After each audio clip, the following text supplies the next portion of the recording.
Good evening, you're listening to Freedom Global News on 99.5 FM. I am Zara Zanna. Today is the 30th of November 2022, and now the news in full.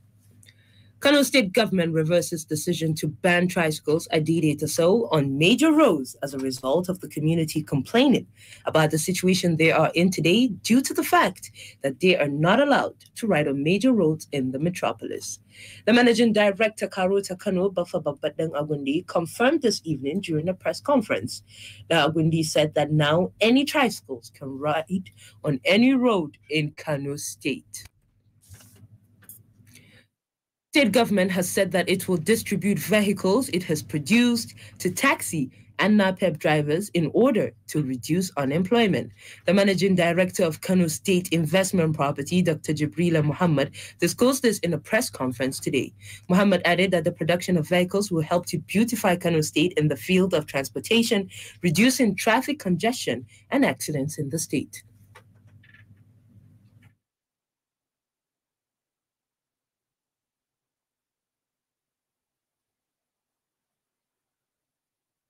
And so the thing is to sanitize the system, sanitize the transport system within Kano State. That's why he says the government took the initiative to reduce the traffic problems that we encounter on the streets by providing these buses and providing 50 taxis that will add to alleviating the problems on the streets. The Vice Chairman Kano Metropolitan Tricycle Alhaji Yusuf Aliyu Yakase explained that routes the vehicles will take and the amount of money that will be charged. 100 buses are going to fly some selected routes in Kano, from Janguza down to Bata, through Kabuga inside the city, Murtala Hospital, Kwari Market, up to Yankura. And there is another leg from Kabuga through Old Campus, Gadankaya, Open Nasarawa, Ibrahim Taiwo Road, down to Yankura. The other route is from Jogana, Danzaki, Gunduawa, Tokarawa, Yankaba, down to Bata. These routes actually cut across some major markets in Kano. So the movement of people around this corridor is quite huge.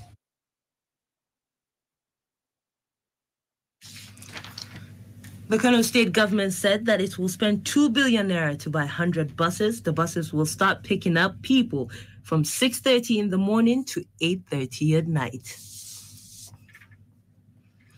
And on sports, a new date has been fixed for the Dozie Umobosi Super Cup, and it now holds next week between December 6th and 9th.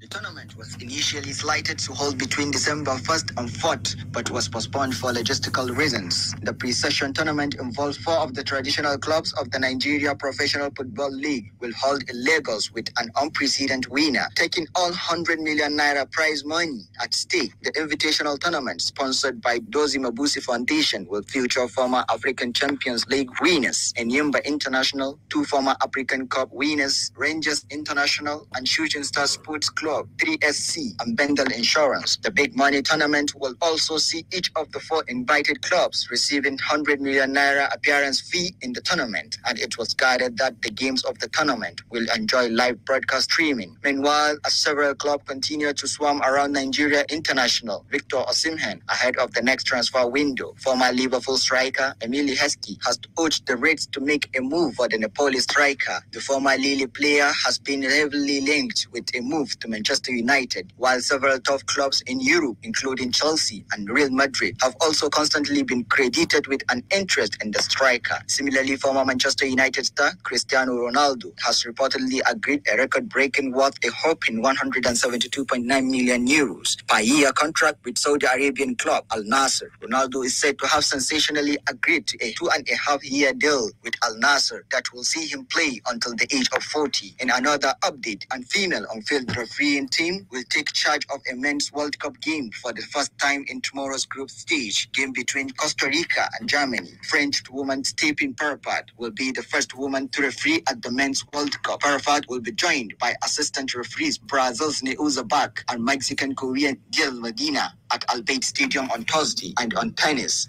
star Emma Raducanu has said she is extremely grateful after meeting the king and receiving her MBE. The 20-year-old was awarded the honor for services to tennis at an investiture ceremony at the Windsor Castle from King Charles III. Muhammad Abba Abdullahi, Freedom Radio. Global News is coming to you from Freedom Radio 99.5 FM. You can send your comments, opinions, and watch us live on Freedom Radio Nigeria on Facebook.com. You can get the link to the page on our website, freedomradionig.com, or call us through this number, 082444163.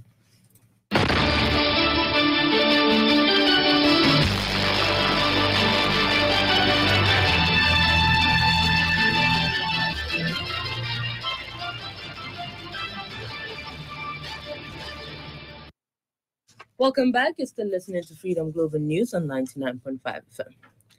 Lecturers under the aegis of the Sun Academic Staff Union of Universities have received full salaries for the month of November 2022. Although the 8-month arrears remained withheld by the federal government, a senior member of the union at the Bayero University, Kano, made this known in an interview with the Punch newspaper correspondent in Abuja today. The federal government refused to pay the striking lecturers for the 8 months which the union embarked on strike. The lecturers in October 2022 were also paid pro rata half pay, according to the Minister of Labour and Employment, Chris Ngige. Lecturers across the country have been protesting against this decision by the federal government. The National Executive Council of the union is expected to hold a crucial meeting in the coming days over the withheld salaries. The Standards Organization of Nigeria, SON, has intensified its efforts on helping manufacturers of local products to compete with foreign goods.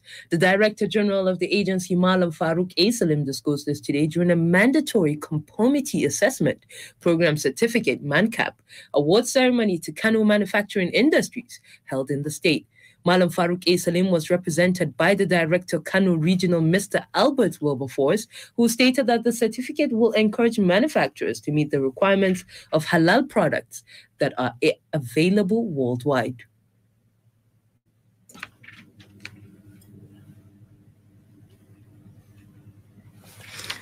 Speaking on the importance of the certificate, the Kano 2 Office Coordinator, Engineer Hawa Hussein, said that the MANCAP logo is allowed to be posted on the satisfied products.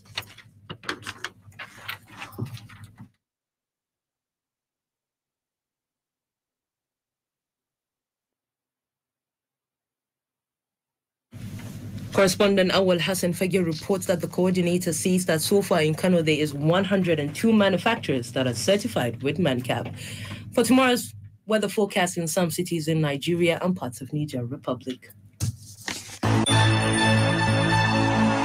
Kano tomorrow morning is expected to have partly cloudy sky, a light wind at an average temperature of 13 degrees Celsius, a later change to 21 degrees Celsius with sunny intervals and gentle breeze. Kasina will experience a clear sky, a light winds at an average temperature of 14 degrees Celsius, a later change to 21 degrees Celsius with sunny intervals and gentle breeze. Kaduna will have a clear sky, a light winds at 17 degrees Celsius, a later increase to 23 degrees Celsius with sunny intervals and gentle breeze. Abuja is expected to have a partly cloudy sky, a light wind at 20 degrees Celsius, and later give way to 27 degrees Celsius with sunny intervals and light winds. Lagos will have a clear sky, a light winds at 25 degrees Celsius, and later increase to 27 degrees Celsius with sunny intervals and light wind. Moving to Niger Republic, Maradi is expected to have a clear sky and a gentle breeze at an average temperature of 15 degrees Celsius, and later increase to 21 degrees Celsius with sunny intervals and a gentle breeze. While Zindal will have a clear sky, a light wind at 17 degrees Celsius, and later move to 22 degrees Celsius with sunny intervals and gentle breeze. Ismail Suleiman Sani, Freedom Radio. On 30th November 2015, 7 female students were killed at a government girls' secondary school, Jogana, Kano State. Iran Chiete Mark takes a look at the importance of the day and files in this report. Sorry, I didn't.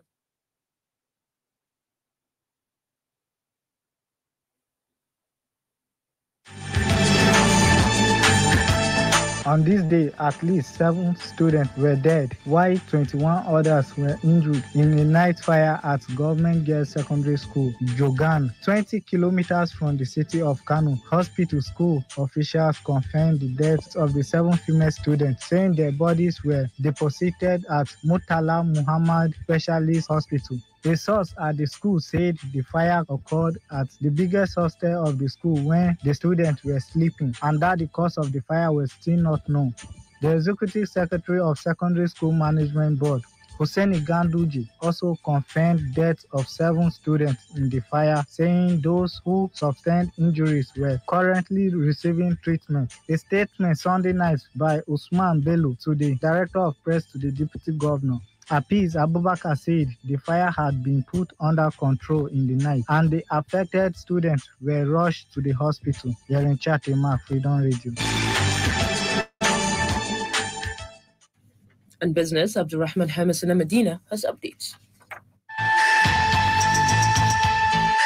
The pump price of petrol hit about 400 litre at most filling stations before the end of this year, going by the continued scarcity of the product. All marketers stated this on Tuesday. This will represent over 100% increase in the pump price over the period. Dealers said if the scarcity of petrol failed to abate, its pump price will continue to rise, as they noted that PMS petrol cost was already about 450 litre at the black market in many states. This came as motorists decries the continued silence of the federal government and the Nigerian National Petroleum Company Limited over the lingering crisis in the downstream oil sector. The National Public Relations Officer, Independent Petroleum Marketers Association of Nigeria, Chief Okadike Chinedu, said that most IPMAN members who owned bulk of the filling station across the country were now subjected to purchasing petrol at about 220 litre, which was why many outlets currently dispensed at about 250 litre and above. Meanwhile, the Central Bank of Nigeria, CBN, yesterday said it has paid about 81 billion naira in the rebates to hard-working Nigerian exporters as part of measures to ensure development of the export value chain in the country. The bank also disclosed that non-oil export proceeds repatriating into the country increased by $1.797 billion in the 1 year from a total of $3.190 billion repatriating in 2021 to $4.987 billion in 2022. According to the CBN governor, events in the last 3 quarters have shown that when the bank makes commitments, it keeps that commitments to the later. Abdurrahman Hamis Medina, Freedom Radio. And on the foreign scene, the M23 rebels, who are not represented at the ongoing inter-Congolese dialogue in Nairobi and are currently under sanctions by Democratic Republic of Congo, have been asked to hand themselves over to the government, failure to which military action will be taken against them. Nusaiba Madaiki reports.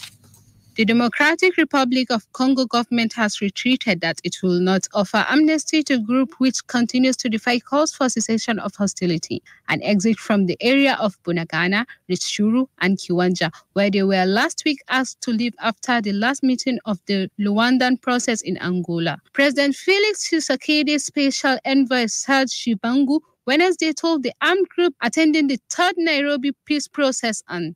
He retreated that Kinshasa will not engage the foreign armed group fighting in eastern Congo and that they must leave the country forthwith.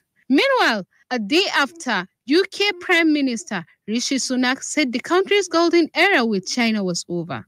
The letter has been removed from the construction of the new Sizewell C nuclear power station. China General Nuclear, CGN, a state-owned energy corporation, has been booted out of the project and will be replaced by French partner EDF, the British government announced. The Department for Business, Energy and Industrial Strategy added that Britain's energy sovereignty was at the heart of the issue when decided to allow CGN to exit the project. Niseba Umar Madaki, Freedom Radio.